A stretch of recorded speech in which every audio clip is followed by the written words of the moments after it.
it's rough. It's, I wish they were still here.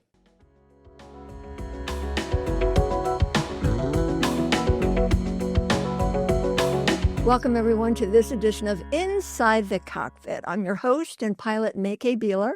Thanks for joining us here on Queen City News Plus. So today, we're going to talk about one of the most popular events in the community here in Charlotte. It is running the runway. Could you imagine what it would be like to walk or run on the runway? You're looking at video from last year's event. Imagine that being on a real runway at one of the world's busiest airports at Charlotte Douglas International. Well, today we have a special guest who is running for a special purpose, running to honor the fallen of American Airlines PSA Flight 5342. She's a flight attendant. Welcome you in. We are welcoming today Sarah Ronan. Sarah, welcome. Thank you for being with us today. Thank you. So you're going to run. Yeah. And this is happening this Saturday. And by the way, it's sold out. But you all can help by sponsoring and donating. We'll talk about that in a few minutes. But Sarah, tell us a little bit about why you're here and what it means to you. But before you get started, I just want to give you some backdrop, some background on the accident that happened. So it's been over 8 months since that deadly midair collision between PSA American Airlines CRJ regional jet and an Army Black Hawk helicopter near Washington, D.C. collided. So everyone on board the jet and the helicopter, 67 people, were killed in the crash. It was the first deadly crash of a U.S. airliner since 2009. The NTSB determined the Army helicopter's altimeter may have been wrong, giving the pilots the wrong altitude readout. Investigators say the helicopter was flying at 278 feet when the chopper should not have been flying above 200 feet. On that portion of the route. So it was the night of January 29th. A 3-person crew aboard the Black Hawk helicopter was flying a training mission near Ronald Reagan DCA Washington National, heading south along the Potomac River. Meanwhile, PSA American Airlines Flight 5342, 2 pilots on board, 2 flight attendants, 60 passengers, cleared on final approach to land at DCA. The 2 aircraft collided, falling into the river. So we're here to talk about the Charlotte-based crew. And I know that, this is hard. You are running on their behalf. Yes. So tell us a little bit, Sarah, about why this is important to you. Well, they're my coworkers. They're my crew. We form a bond through training. We form a bond for those 4 days that we're on the aircraft together. We become family, and it's rough. It's, I wish they were still here. Yes. So Captain Jonathan Campos, First Officer Samuel Lilly, your FAs, your flight attendants were Denisha Elder and Ian Epstein. Yep. Did you know the crew? I knew Denisha, and I knew Sam. Sam and I worked a trip when I was first new in flying. And Denisha graduated 2 weeks before I did. Mm. So her last 2 weeks of training and my first 2 weeks of training, we always would see each other in the cafeteria during lunch, or when they had a break and we had a break. Like we would always see each other. And then shortly before the accident, a couple months before, we ended up working a trip together. She was the sweetest person ever. And Ian, I never had the opportunity to work a flight with him, but I did see him in the crew room quite often. And he was always he was a ray of sunshine. Mm. He made everybody laugh, and I'm sure you've seen the videos too. Yes, like funny. Yes, funny. Absolutely. Made everybody laugh, and he was a good asset to the company. They all were. Yeah. Yes. So, such a rare accident. When you heard about it and then you found out it was PSA, these were your crewmates. What went through your mind? I was actually in the air when it happened. I was the next to land. You were the next to land. We were in the descent. We were right next to land. We were the first to be diverted. to Dulles. All I knew was thank you. All I knew was we got called from our captain, and he said there has been a helicopter incident in DC and that we were being diverted. That's all we knew at the time. We ended up getting to Dulles, and we were on the tarmac for about 3 hours before we had a gate before we can do anything. My phone was going crazy, but I don't keep my phone on me on the plane. Right. But my watch is a smartwatch, so of course, everything was coming through my watch. Yeah. And my parents were calling me, my best friends were calling me. They're like, "What's going on?" And I'm like, "I don't know what's going on." And finally somebody who I had really close connections with, he had called me and he's like, "It was a PSA aircraft." And I was like, "No, absolutely not." And he's like, "No, it was." He's like, "We saw it." So when you found out, you knew the crew. I found out honestly moments later who the crew was. We have a way to see who Right. the crew is Who the crew was on the dispatch. Yep. Right. You saw who the crew was. And what did your heart drop? I mean, are you in shock? Are you in disbelief? My heart dropped. One, because I couldn't believe that something like this happened. Yeah. Two, because I knew two of the crew members. Yeah. So. Yeah. What is the ripple effect? Are there some flight attendants who just think this I'm not going to do this anymore? Is this dangerous? What is the normal reaction? Is there a normal reaction? How do you cope with those? Well, first of all, flying is still the number one way of transportation.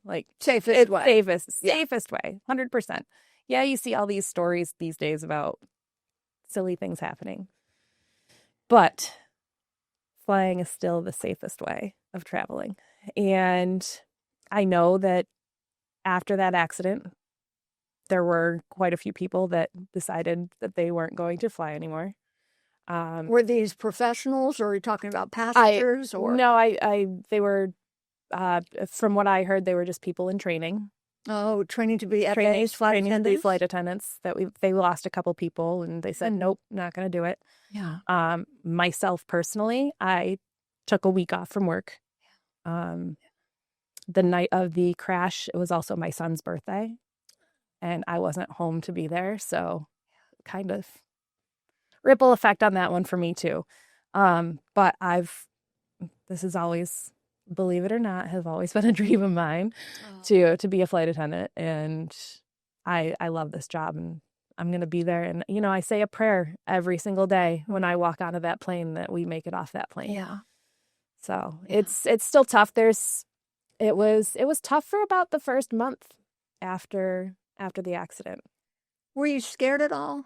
I wouldn't say scared. My anxiety was definitely up. Mm-hmm. But so let me ask you, as a flight attendant for a major airline, does the company offer grief counseling? They do. And what is that like? It's available 24/7. It was a godsend, honestly. I have a very hard time talking about my feelings, believe it or not. So, you're in a safe space. Yes. No, actually, when the next morning, all of our PSA flights were canceled from DC. The one flight attendant that I was working with at the time, her and I ended up getting on a flight to Charlotte eventually. And we sat in the DC crew room for a while, but there were services there. There were counselors there and specialists there and everything. And they were very open and honest that, if we needed to cry and let it all out, we were able to do so. And how often were you flying into DCA, Washington Reagan National Airport? Before the crash, not often, just because I'm based out of Charlotte. Right. So I don't go into DC that often. After the crash, I've been there several times. I've been stuck there several times. And I've never liked DCA. I've always had a weird feeling flying into there. I don't know. Just because of the congested Probably airspace? just because of the congested airspace. And they've got the river approach and different, it's a short runway. It's a very short runway. It's a short runway. Yeah. So. And now, post-crash, all these revelations come out from the NTSB that there were like 15,000 almost close calls, near misses over the past decade. A lot of them had to do, unfortunately, with military aircraft, helicopters just getting too close to commercial airliners. And it's really tough airspace as a pilot. You have to have a reservation to get in there, a slot. You can't just be in your, Cessna 152 and fly in there. This is highly restricted type airspace. You have to have permission to be in there, and you have to have a slot as a commercial airliner. Now that you go in there, I know you said you have a little bit of anxiety, which I think would be normal. Do you have a little heightened anxiety when you go in there now? When I go into DCIO, yeah. Since the crash, a little bit of excess anxiety. Flying in there, but. And now, not so much as with other airports, right? But definitely DC's my number one. Right. So we're going to take a break. Okay. And we will be right back when Inside the Cockpit returns. Stay with us. Welcome back, everyone, to this edition of Inside the Cockpit. May K. Beeler here with Sarah Rowan is joining us today, flight attendant with a major airline, and we're talking about a special run that's coming up actually Saturday, running the runway, the Charlotte 5K at Charlotte Douglas International Airport. 1,800 folks have signed up. It's sold out to run and walk, and imagine the beauty of the sunrise over CLT. And you're running for a special purpose there. We've got video of it from past years. And Sarah is running on behalf of and to commemorate and honor the fallen crew of 5342 American Airlines PSA, the flight that mid-air collision over DCA Washington National Airport January 29th of this year.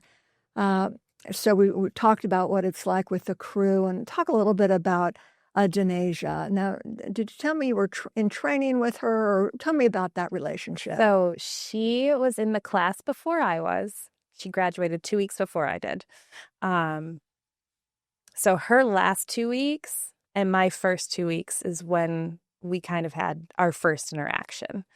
And like I said earlier, she was sweetest girl ever. And, she was, again, another real asset to the company. Like, just her demeanor, her poise on the airplane. She was just very professional, soft-spoken on the plane. And then once off the plane, she had a little bit of a wild side on her. Did she? A little bit of a wild side. Oh, a flight attendant with a wild side. I have no idea what you're talking about. Imagine that. Now, did you tell me at her funeral, were there cohorts, associates, crew members that came to pay respects? There were so many. I think there were over 1,000 flight attendants in attendance. And it wasn't just from PSA. It was from American. It was from Delta. It was from SkyWest. It was from Spirit. It was literally almost every single airline. We had so many people. The family had requested, please show up in full uniform. And we got there, and the majority of the church was flight attendants. It was wild. It was a great thing. It was a touching thing to see. Right. It was very emotional. So flying for a regional carrier. Yeah.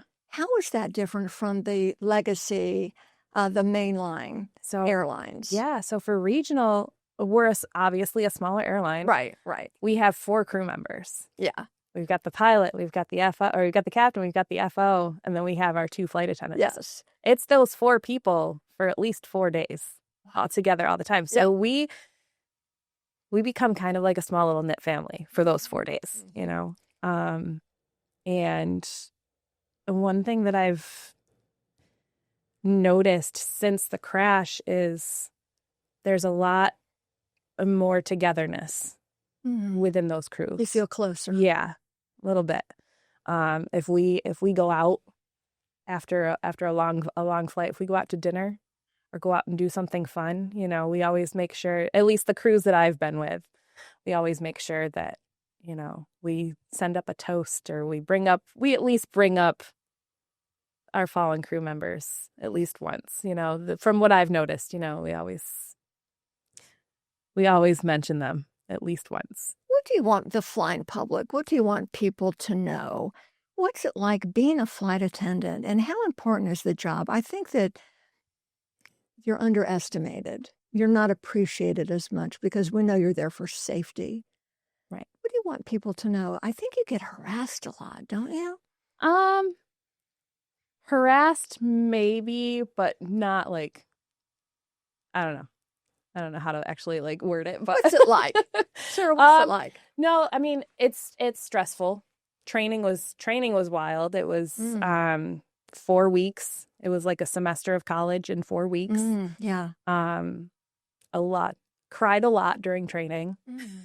Why did you cry a lot during? Was it hard? It was a lot of information, stressful. You know, if you failed the test, yeah, you had one chance to retake it, and if you failed that one, you were gone. Yeah. So it's like you're gone. A lot of pressure. A lot of pressure, which I understand. You know, we are the eyes and we are the safety and first responders of the air. That's right. So, yeah, a lot of people, they do just see us as waitresses in the sky or bartenders in the sky, but we're more than that. We're trained to evacuate an airplane in 90 seconds or less. Right. And you better leave your stuff. Exactly. Don't bring your stuff, darn it. Exactly. Right. In the event of an emergency, leave all belongings. That's right. I love that flight attendant voice. I can hear that. Something you've always wanted to do, but did you ever think, because you have a child, and you know, I'm a pilot, so I love the sky. Yeah. And I had a flight student once, believe it or not, that was afraid of flying, and it worked out she wasn't going to be a pilot, but she wanted to be in aviation, wanted to be on the plane. I said, well, how about a flight attendant? And she goes, what are you, crazy? Planes aren't safe. Planes are safe. I swear to God. I promise. But after this situation, I know you love to fly, but when you were thinking about becoming a flight attendant and being a mom, did you ever think that maybe it's a bit dangerous? Yes, but I also know that this is the safest form of transportation. Yeah, right. I'm more prone to getting hit by a car than I am getting hit up in the air. What's the scariest part about flying for you? Is it turbulence? I know that. No, that puts me to sleep. Turbulence puts you to sleep. Turbulence puts me to sleep. And when I'm a passenger on a plane, second I sit down, I am out. Yeah. But when I'm working that flight, turbulence comes around, I'm just like, all right, gotta stay awake. Yeah. What do you want people to know about turbulence? Because as a pilot, they always tell me, "Oh, it's horrible. I'm afraid I'm going to die." So you're not going to die. You're unless it happens right close to the ground. Right. You're going to be. What do you tell them? I actually had somebody this past week on one of my flights. We were flying during that little nor'easter that we had, and it was a little turbulent. And she, you know, actually, I was working the back of the plane. She reached over to grab my hand, and I'm like, "It's going to be okay." Like. Yeah. Trust me, like no plane has gone down during turbulence. Like that's right. You're okay. It's gonna be bumpy, but you know, the pilots know what they're doing. That's right. And that's right. Have you ever been scared though? Did a pilot ever scare you with a bad landing or anything? Oh yeah. Oh really? Okay. But I trust them, and you know, I got through it. Okay. This race, the Charlotte Run the Runway 5K, 1,800 people are going to be there, running and walking. Have you done this before? I have not. You have not? No, I've been living in Charlotte for it'll be 4 years in March. Okay. And ever since I moved down here and found out about it, I've wanted to do it. And when the race opened this month or this August, I was flying when it opened. Of course. Yes. So of course, you're always flying. Right. So when I had that little break in between my next flight, I logged on to register for it, and it was already sold out. It was sold out within like an hour. I know. I think it was actually 3 hours according to the press release. Yeah. And I was so upset. And then I found on Facebook and Instagram that they were the Charlotte runway group was doing a giveaway, and they're like, Oh, so that's how. So they were like, tell us why you think you deserve these tickets, yes. and whoever gets the most likes, we put into a drawing. Well, we found out that somebody else had gotten a pair of tickets. And I was devastated. I was like, because I had put down there, I'm a Charlotte-based flight attendant. Right. I love to run. And you're honoring And his crew. Exactly. Yes. So I was, again, on another trip, and my best friend had called me. She's like, you need to log on to your Facebook right now. And I was like, okay. And so that I saw that the airport responded to my my comment, and they said, please get a hold of us. We would love to give you 2 tickets. So I'm actually running Saturday with one of my best friends who actually graduated with Denasia. Okay. Her and I became really close friends on a trip of ours, and her and I are running it together.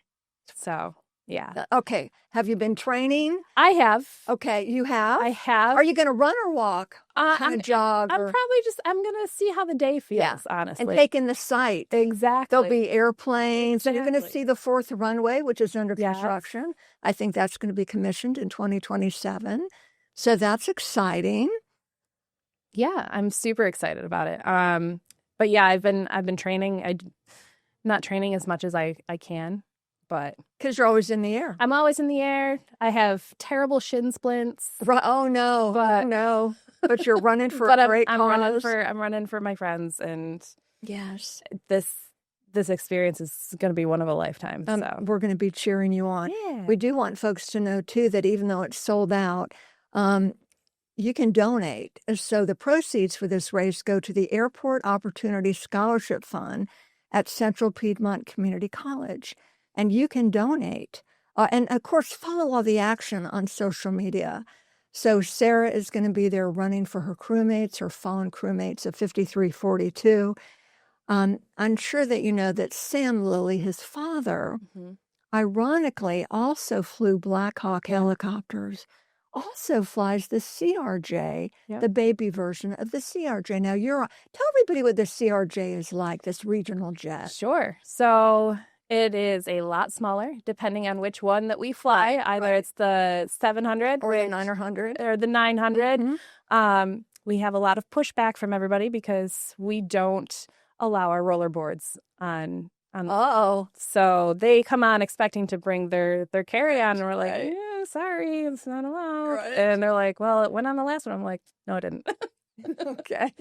But yeah, I mean, it's a very small plane. Everybody that walks on the plane, they're like, oh my gosh, it's so small. I'm like, this is my private aircraft. That's right. I am, seat 76 of my closest friends, and you guys are the chosen ones today. So sit back and enjoy your flight. And only 2 flight attendants. Only 2 flight attendants, yeah. So I believe that if it seats more than 50, you have to have an additional flight attendant. You have to have 2. Is that right? So if it seats more than 45. Oh, 45. Yeah, 45. So even our 700 still needs two flight attendants. You need 2 flight attendants. Great. And you're a close-knit group. Yeah. Such a beautiful thing that you're doing. And I started to talk about Tim Lilly, Sam's father, who is really being the voice for the families of the victims and has really already made changes so that this accident doesn't happen again. It shouldn't have happened. And I know that there's already a lawsuit out that the airline is going to be sued with the federal government. And, of course, lawyers being lawyers, the lawyers saying that the crew wasn't trained to fly in that airspace. And we know that that's a lawyer being a lawyer because you know how difficult the training is. Yeah. And how thorough the training is. Yeah. But this is changing the rules. Now the helicopters can't be that close to the airliners. And, Tim Lilly says it's not about placing blame. It's about making sure no one has to go through this pain again. As we wrap up, has it changed the way you look at life? A little bit. There's, like I said, every trip I get on that aircraft, I say a prayer for myself, my crew members, everybody that comes on, because you never know if you're going to step off that airline. Yeah. And if you could have a message for your crewmates that died, they could hear you, what would you tell them? That we're down here doing the best that we can. And you guys are always, always, always on our mind and in our hearts. Sarah, God bless and be safe. Thank you. And have fun with the race. We're going to be cheering you on. Are you going to win, or I'm just in it for the fun. You're in it for the fun. I'm in it for the fun. Right, the Charlotte 5K this Saturday at Charlotte Douglas International Airport. Our lovely flight attendant joining us today. Thank you so much for speaking your heart with us. Safe travels and fly safe. Thank you so much. And that wraps up this edition of Inside the Cockpit. I'm May K. Bueller with Queen City News Plus. We'll see you next time.